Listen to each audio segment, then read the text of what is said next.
Hello everyone, आज हम पढ़ेंगे बीए फर्स्ट ईयर का जामिया मिलिया इस्लामिया का चैप्टर 1 पॉलिटिकल का ये चैप्टर है राजनीति विज्ञान का अर्थ एवं क्षेत्र।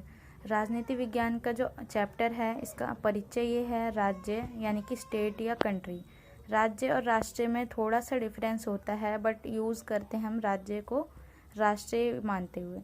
राजनीति को कुछ विद्वानों द्वारा परिभाषा दी गई है, कुछ इसे राज्य के आधार पर मानते हैं, राज्य का अध्ययन मानते हैं, तो कुछ विद्वान सरकार का, और कुछ का मानना है कि राजनीति जो है राज्य सरकार दोनों को ही पढ़ाती है, दोनों का ही अध्ययन मानते हैं।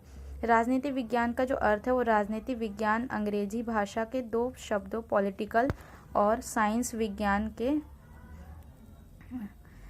मिलकर बना है। अंग्रेजी भाषा के शब्द पॉलिटिकल की व्युत्पत्ति यूनानी भाषा के पॉलिश शब्द से हुई है। राजनीति विज्ञान का यही अर्थ है कि जो पॉलिटिकल है वो पॉलिश शब्द से निकला है, यूनानी भाषा है ये। अब हम देखते हैं यूनानी शब्द में यानी यूनानी भाषा में पॉलिश शब्द जो है उसका मतलब है नगर राज्य के लिए प्रयुक्त किया जाता है। दूसरे शब्द में साइंस अथवा विज्ञान का आशय किसी भी विषय का क्रमबद्ध एवं सुव्यवस्थित अध्ययन है। राजनीतिक प्लस विज्ञान पॉलिश यानी राज्य और नगर ये एक यूनानी भाषा है। राजनीतिक विज्ञान से तात्पर्य है एक ऐसा विज्ञान जो नगर राज्य से संबंधित सुव्यवस्थित अध्ययन है और क्रमबद्ध ज्ञान प्रदान करता है।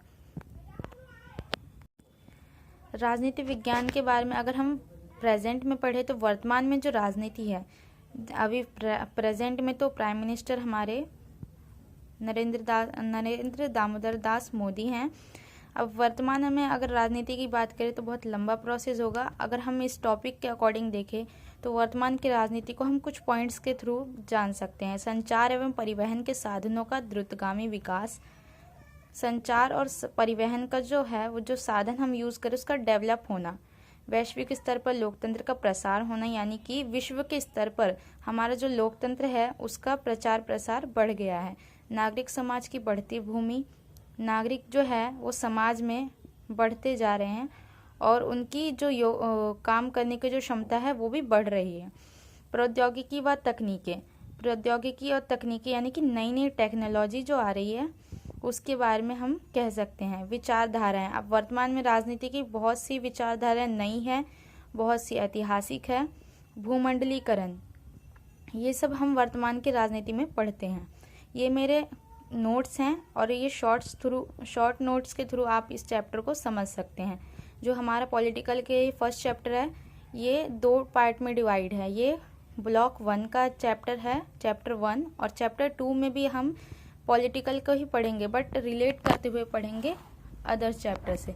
अगर हम बात करें इसकी परिभाषा और प्रकृति, बहुत से बच्चे परिभाषा और प्रकृति में कंफ्यूज होते हैं। परिभाषा यानी कि उसकी डेफिनेशन और प्रकृति यानी कि उसके गुण क्या हैं।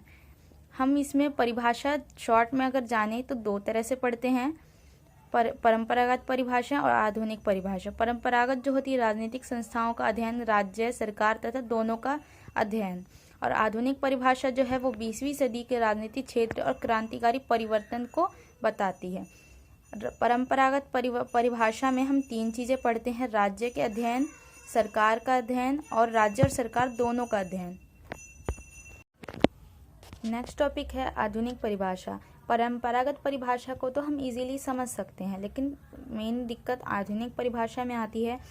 किस तरह आधुनिक राजनीति विज्ञान इस मान्यता पर आधारित है कि मानव जीवन के विविध पक्ष यानी जैसे कि राजनीति, धार्मिक और सामाजिक, आर्थिक आदि एक दूसरे से पृथक नहीं किया जा सकता। कैसे? क्योंकि सब एक दूसरे से कनेक्टेड हैं और कई विद्वान और विचारक ऐसे हैं जिन्होंने कुछ मेन बातें कही हैं। जैसे कि रॉबर्ट के अनुसार देखें, एग्जाम में भी बहुत आता है, मानव समुदाय पर शासन करने की कला को ही राजनीति कहते हैं। जैसा कि हमारे देश में लोकतंत्र है जो कि एक तरह से मानव समुदाय पर शासन कर रहा है।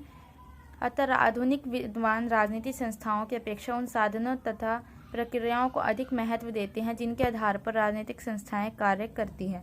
इस प्रकार राजनीतिक विज्ञान के आधुनिक परिभाषाओं में शक्ति, प्रभाव, सत्ता, नियंत्रण, निर्णय और मूल्यों के अध्ययन को महत्वपूर्ण माना जाता है। परंपरागत परिभाषा के कमियों को दूर करने के लिए इसमें राजनीति में हम आधुनिक परिभाषाओं का विकास हुआ है। अगर आपको कन्फ्यूज़न है राजनीति की प्रकृति जानने में, तो इसकी प्रकृति यही है कि राजनीति विज्ञान के पहले तो आपको पता होना चाहिए कि पिता कौन है। इसके पिता हैं एरिस्टोटल, जिनको हिंदी में अरस्तु कहा जाता है। भारत में राजनीति विज्ञान के पिता भीमराव अम्बेडकर हैं। राजनीतिक विज्ञान को विज्ञान मानने वाले विद्वान निम्नलिखित हैं, जैसे कि अरस्तु, बोंडा, Hobbes, Montesquieu, Bryce, Bluntschli, Jellinek, Finer, Laski. ये मेन कंक्लूजन है चैप्टर का, मेन पॉइंट्स है जो मैंने नोट किए हैं। आई होप कि आपको समझ में आएंगे। वह विद्वान जो राजनीति विज्ञान को विज्ञान के रूप में स्वीकार नहीं करते हैं। अब बकल, कॉम्ट, मैटलैंड, एमस बियर्ड, ये सभी जो है विज्ञान को, राजनीति विज्ञान को विज्ञान नहीं मानते हैं।